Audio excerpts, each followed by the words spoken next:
Welcome to Stats Daily Podcast. Without you guys, this wouldn't be possible. And thank you guys for subscribing. I want to thank everybody that has liked and followed the Nighthawk Radio's Facebook page. Give us a like, give us a follow on our Facebook page. We just reached 200 followers, so appreciate everybody for that. And as always, you can find us at Stats Daily Podcast on YouTube, Stats Daily Podcast on Spotify, and Seth the Soil Guy on TikTok. And the station will be out soon. Nighthawk Radio will be out here very soon. I know I keep saying that, but we're getting closer and closer every day. But we're blessed enough to have an interview with Ghost Hunter all the way from Louisville, Kentucky. Keith H., how you doing tonight, man? Rock and roll, dude.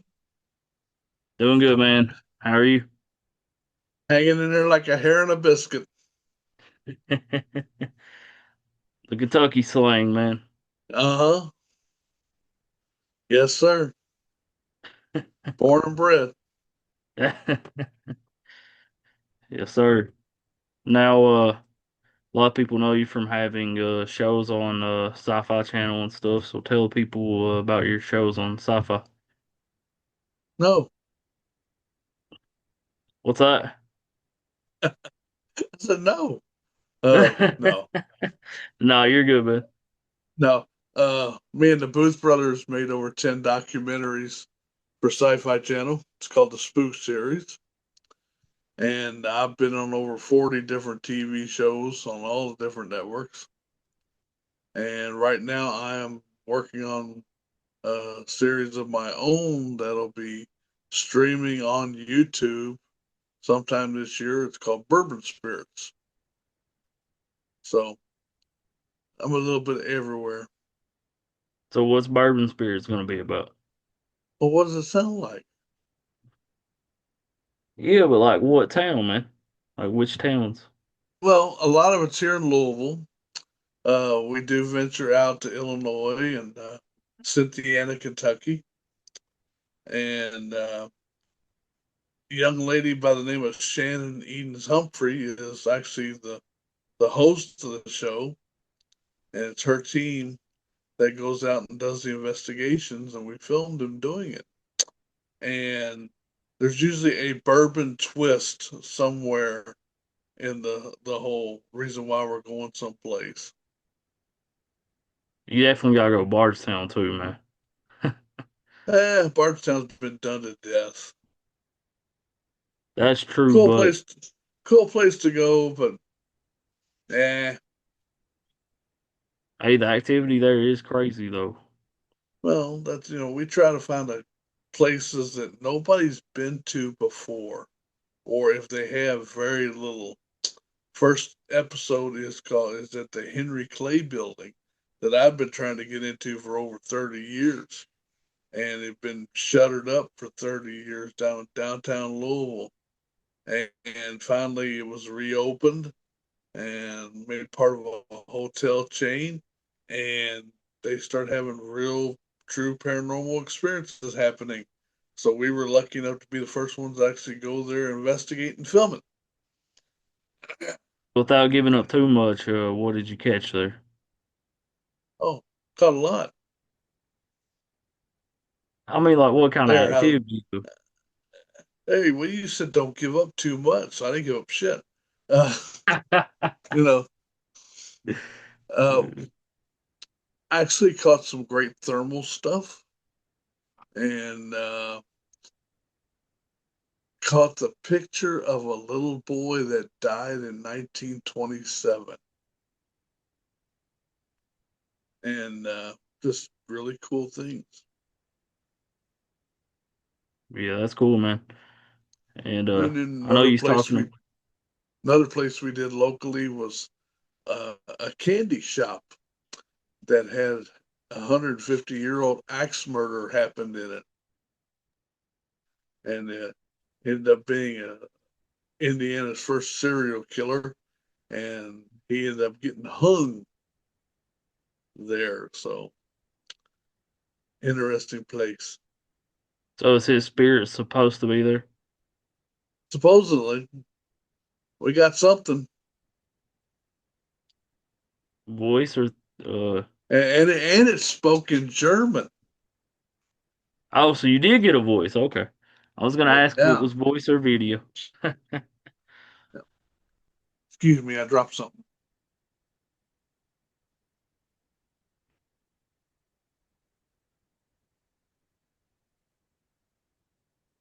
Well, it's gonna have to stay there for a while because I can't pick it up. But yeah, you was talking about you picked up something speaking in German. Well, one of my pet peeves, you go somewhere in Europe and you do an EVP session, but you do it in English.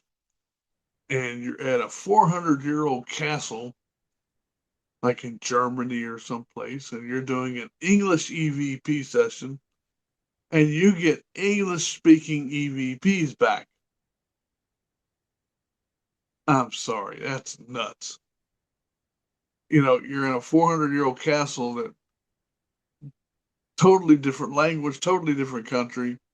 Why are they speaking in English to you? So we brought in, we knew he was a German immigrant. We brought in a German translator. So when Shannon does her EVP session, she asks a question, and then the translator asks it in German. And then we actually got response back from it in German. Yeah, that's pretty cool, man. That's pretty cool. So you've ghost hunted some castles. That's very interesting. I've been all over the world. I've hunted islands and uh, castles. Yeah, I've been to.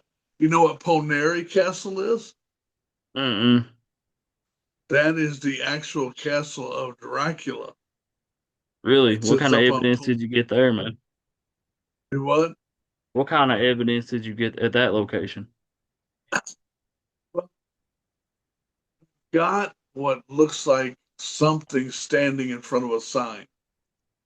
It's blocking the words out, and you know that was the only thing. But the cool thing is, you're you're standing on history. This was his actual castle, not the ones the tourists go to in town. Uh, you know, his castle was up on Poneri Castle.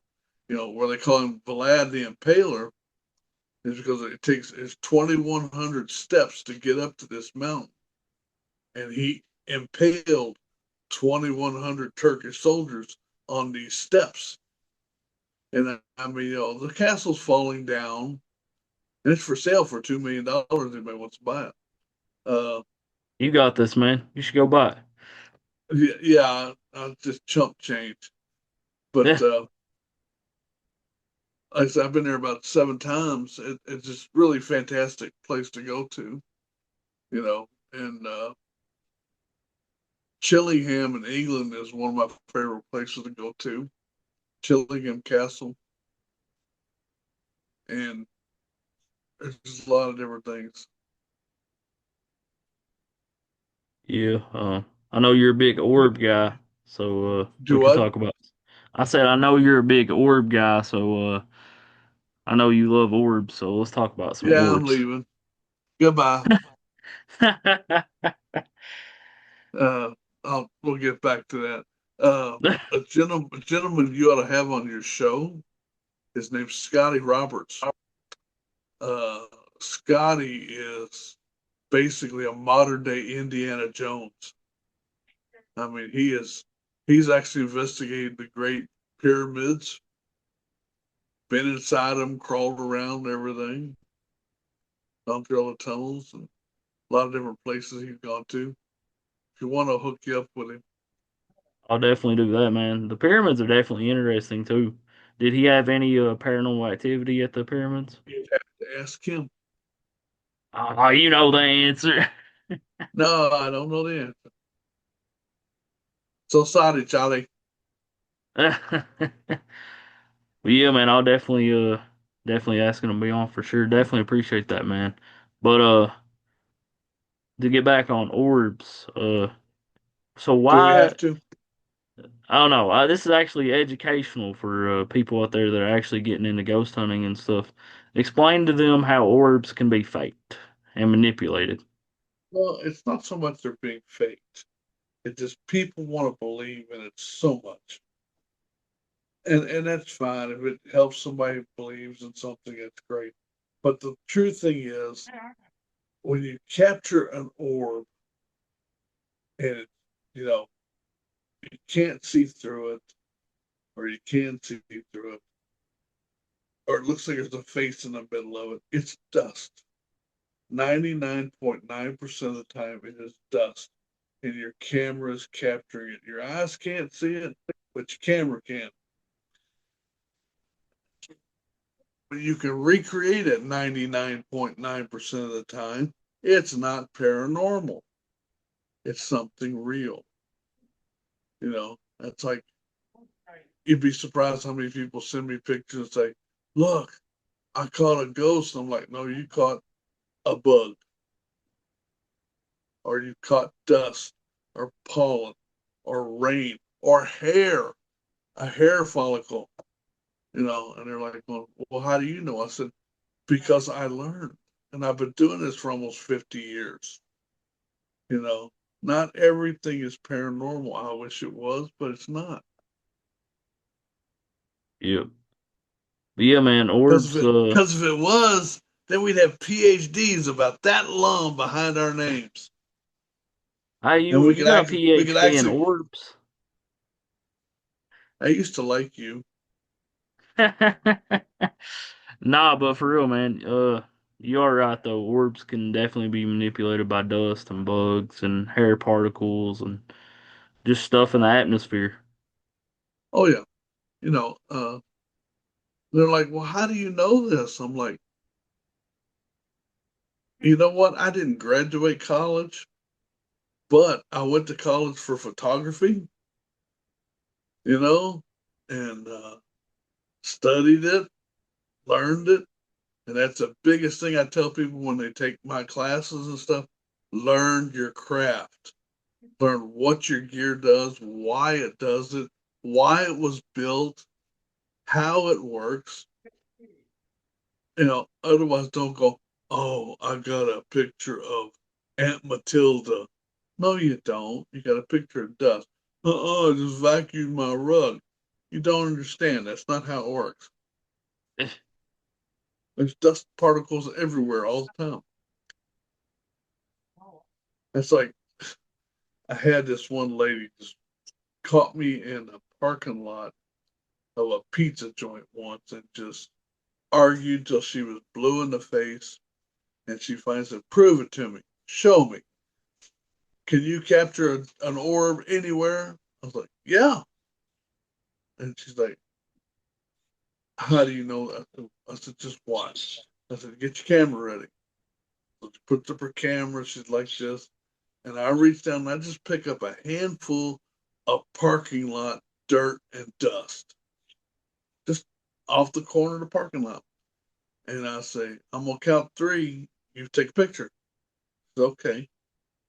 So I go 1, 2, 3, and I throw it up in the air. Guess what? There were a million lost souls all around her at that point. It What'd just, she say after that? she said, oh, I understand now. I said, look, out of all the thousands of pictures I've taken, I'll say I have one picture. If you want to call it an orb, we'll call it an orb that I can't explain. And that's number one. It's not completely circular. It looks like a bell. It's giving off its own light source. It lit up a hallway or a stairwell. There was no flash on the camera. It just lit it up and it caught it. And I can't explain that. In a building that had no power. This was 1999 at Waverly Hills. That's amazing. Long, long before there was ever any, electricity back in the building. Yeah, that's definitely awesome, man. What is your favorite place to ghost hunt, man? Oh, there's a few. Uh, everybody goes, well, you made Waverly famous. I'm like, yeah, I spent 5.5 years up there. And they're like, don't you want to go back? And I'm like, No, been there, done that. Seen everything I could see. And Poasttown Elementary is one of my favorite places to go to in Middletown, Ohio. A couple places up in Indiana. Rhodes Hotel in Indiana, Atlanta, Indiana is great. Anybody, if you ever get a chance to go up there and go to Rhodes. Ashmore Estates in Illinois. The Roth House in Illinois. Uh, the Island of the Dolls in Mexico. Like I said, Poneri Castle is one of my favorite places. You know, are we talking about just in America or everywhere? Throughout the whole world. Okay. The Forest of the Damned in Japan is really cool. That sounds pretty cool. What kind of evidence did you get there? Just there's a lot of suicides that happen in this place, and you capture voices speaking in Japanese, and it just you know fear, adrenaline, and paranoia go a long way to make a ghost appear, and if your nerves are getting the best of you, guess what? You're gonna have a ghost. Definitely, man. I'm still waiting for the day Satan comes tap dancing on a table in front of me. Hi. Or for Bob the ghost to walk up and go, "Hi, I'm Bob." You know, Or say your I name. mean, I've had my name said quite a few times. Uh, uh, in Cynthiana, Kentucky, the Roth Opera House is just one of my favorite places to go, and took a certain celebrity with me that the only person who knew his real name was me, and he was upstairs in the original opera house, which is still left, doing EVP session, walking around with a Zoom recorder and headphones. And next thing I know, he comes flying downstairs, and he's like, listen to this, you gotta listen to this." I listen to it, and it says, "Look," and it says his real name is here. He was flipping out over it. So, you know, a lot of cool old places. I think schools, churches, prisons are probably your biggest hotspots, because there's just so much energy that was given out while people were in them. Yeah. So, did you ever see an apparition at Waverly Hills? I have never seen a ghost in my life. Not even a Like, mist? I didn't say I'd never seen a mist. Matter of fact, we caught a fantastic mist for Bourbon Spirits. I just ain't gonna tell you where, because I want you to watch the series. Uh, I've never had a ghost walk up or I can see and say, "Okay, that's a person that ain't there." Like me or you looking at each other. Had a lot of weird things. If you watch Creepy Canada that I filmed with them, Big Black, that's what we called it, was Big Black, where it would just engulf the entire hallway and just rush you. We actually caught that on film. It's on Creepy Canada, and you know, disembodied voices. We're talking about the Rhodes Hotel. Me and my wife were the only ones in the building and had the door locked. And we're laying there in bed, and we're the only ones left in the building after everything's over with. And from in between us, there was just this evil laugh, and I caught it on, my recorder.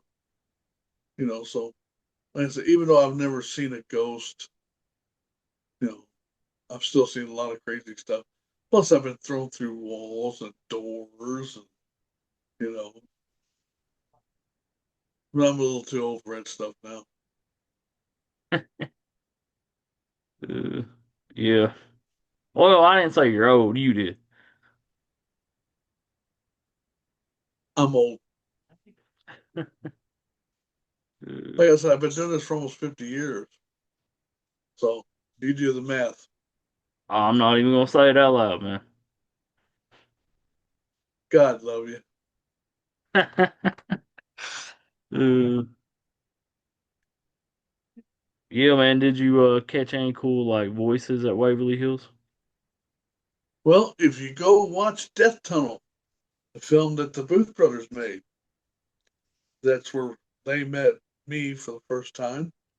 And, just a little independent horror film. And the disembodied voices and stuff you hear are real, actual EVPs that they picked up. That's what led us to making Spooked, the Ghosts of Waverly Hills, and started the whole Spook series. So there you go. Run. Go get Death Tunnel. Yeah. Was the actors pretty scared? A couple of them were freaking out because they didn't know what was going on. And I'm like, welcome to my world. Yeah, that's to be very scary, man. You're on set and then you're hearing voices out of nowhere. Well, especially when you're making a horror movie.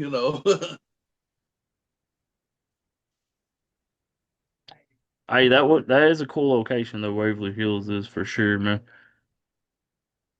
Oh yeah. But there's also a lot of other cool places. Rolling Hills, New York's great. If you ever get a chance, go up there. Uh, like I said, if you get a chance to go to Middletown, 2 hours away from Louisville, 3 hours away from you, or 4 hours away from you. Yeah, you're 2 hours away from me. And it's a Middletown, Ohio, called Post Town Elementary School. Fantastic. I appreciate you being on, Keith. Hey, thanks for having me, buddy. No problem, man. I want to thank Ghost Hunter, Keith H, for being on. Everybody have a good night. Go like the Nighthawk Radio's Facebook page. Give us a follow. The radio station will be out soon. Everybody have a good night and God bless.